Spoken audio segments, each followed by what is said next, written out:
தெரிஞ்சவன் யாரு இருக்கா உள்ள, அவனுக்கு தெரியுமா இல்லையா எல்லாமே நமக்கு என்ன? அப்ப அவன் பாருங்க நிம்மதியா இருக்கிறான். எல்லாம் தெரிஞ்ச அவனே டென்ஷன் ஆகாம இருக்கிறான். ஒண்ணுமே தெரியாத நம்ம ஏன் டென்ஷன் ஆகணும்? நாளைக்கு நடந்தா அதை பார்த்துக்கலாம்னு நீங்க ஜாலியா இருக்கணும். அவன் நினைச்சா மாத்த முடியாதா? இன்னைக்கு வந்து கும்பிட்டா என்ன, இன்னைக்கு வந்துட்டான் இன்னைக்கு, அதனால அவனுக்கு நாளைக்கு அந்த நிலைமை வராதுடான்னு மாத்திடுவான்.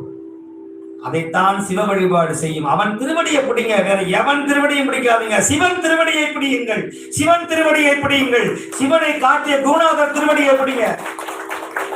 பரிகாரம் செய்யாதீங்க. அங்க போறேன், இங்க போறேன், அதை பண்றேன்.